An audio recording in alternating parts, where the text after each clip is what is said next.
হতাশ। আমি খুবই হতাশ। পুরা ২.৫ থেকে ৩ ঘন্টার সময় নিয়ে ভিডিওটা মেক করছি। ভিডিওটা করে রাখছি যে পরবর্তীতে ভয়েস দিয়ে আমার পেইজে দিয়ে দিব। কিন্তু দুর্ভাগ্য আজকে ভয়েস দিতে গিয়ে দেখি যে শেষের দিকের ভিডিও সবগুলোই আমি নিজেই ডিলিট করে ফেলছি। তারপর মোবাইলে যে বিন অপশনটা থাকে এই বিন অপশনে গিয়ে দেখি সেইখান থেকেও ডিলিট করে দিছি। মানে খুবই হতাশ। আসসালামু আলাইকুম এভরিওয়ান, সবাই কেমন আছেন? আমি সাবা, আমার পেজ হচ্ছে ডক্টর সাবা। আমি কিভাবে খাজা বানাই সেটাই আপনাদের সাথে শেয়ার করতে চেয়েছিলাম, বাট সেটা সম্ভব হয়নি। আচ্ছা, যতটুকুই সম্ভব হয়েছে সেটাই আমি দেখাই। এই কাপটা আমার অনেক কাজে লাগে, যেটা ডানাটা মানহা বাবু ভেঙে ফেলছে। তো যা হোক, আমি ১ কাপ আটা নিয়ে নিলাম, তারপরে একটু লবণ দিয়ে দিলাম, এইখানে সয়াবিন তেল দিয়ে দিব একটু।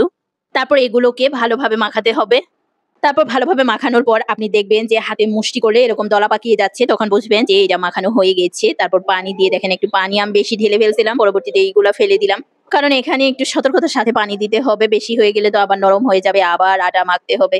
আস্তে আস্তে পানি দিয়ে ডোটা বানিয়ে নিবেন। এইটাও আমার ডো বানানো একদম রেডি। এটা আমি এখন একটু সময়ের জন্য রেস্টে রেখে দিব, কারণ আরো কাজ আছে। এটা একটু রেস্টে থাক আর আমি বাকি কাজগুলো করে নেই। তো এখানে আমি কিছু পানি দিয়ে দিলাম, মূলত এটা শিরাটা বানিয়ে নিব আমি। ১ কাপ চিনি দিয়ে দিলাম। পানিটা অল্পই দিতে হয়, কারণ পানিটা অল্প দিলে দেখা যাচ্ছে যে বেশি সময় জাল দিতে হবে না। আর যদি পানি বেশি দেন তাহলে অনেকক্ষণ সময় জাল দিতে হবে, এইজন্য পানিটা কম দেওয়াই ভালো। এটা কিছুক্ষণ জাল দিয়ে আমি এখানে একটু জাস্ট লেবু দিয়ে দিব, যাতে এটা জমাট বেঁধে না যায়। তারপরে এদিকে দেখতে আসলাম যে ডোটার কি অবস্থা, কারণ এখন আমি তো এটা বানাবো। এটা বানানো অনেক ইজি। আপনারা হয়তোবা সবাই পারেনও, আমার জাস্ট ভিডিও দেওয়ার জন্য জাস্ট আমি এটা মেক করেছিলাম। আমি বাসায় বানাই তো, যার জন্যই ভাবলাম যে এই রেসিপিটা দেওয়া যায়। আগে আমি এগুলোকে একটু পিস পিস করে নিচ্ছি। আমি কয়টা বানাবো এটা আরকি এই আন্দাজ অনুযায়ী আমি পিস পিস করে নিলাম। তারপর এখানে কর্নফ্লাওয়ার নিয়ে নিলাম, কারণ এটাতে কর্নফ্লাওয়ারই দিতে হবে। ময়দা দিলে দেখা যাচ্ছে যে খাজার ভাঁজগুলো ভালোভাবে হবে না, যার জন্য আপনাকে কর্নফ্লাওয়ারই দিতে হবে। তারপরে এখন বানানোর পালা। বানানোটা অনেক ইজি, কিন্তু সেদিন আমার বানাইতে গিয়েও একটা ঝামেলা হইতেছিল। মনে হচ্ছিল আমি রুটি যেমন বানাই নাই এরকম মনে হচ্ছিল, অথচ আমি কত সুন্দর করে রুটি বানাই।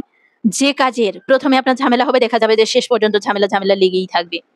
তারপর এটা বানিয়ে নিয়ে এটা ভাঁজ করতে থাকবেন। এই যে শাড়ির কুচি যেভাবে ভাঁজ দেয় সেইভাবেই ভাঁজ করতে থাকবেন। এটা অনেক ইজি।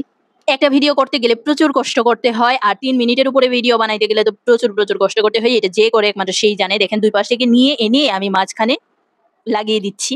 তারপর এটার উপরে কর্নফ্লাওয়ার মিশিয়ে দেন এটাকে আমি রুটির মতো বেলে নিব।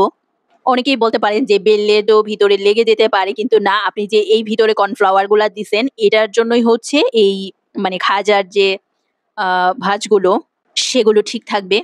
তারপরে আমি আরেকটা আরো ভাঁজ দেখিয়ে দিচ্ছি কিভাবে ভাঁজটা করবেন। আসলে আমার মাঝখান থেকে কয়েকটা ভিডিও ডিলিট করে ফেলছি। দেখা যাচ্ছে যে কয়েকটা ভিডিও ছিল সেগুলা দিয়ে এই ভিডিওটা বানাইছি। এই যে দেখেন কতগুলো বানানো হয়ে গেছে।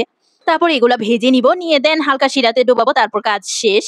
এখন আর কি করা, যেহেতু ভিডিওটা ডিলিট হয়েই গেছে। তো সবাই ভালো থাকেন, সুস্থ থাকেন। আসসালামু আলাইকুম।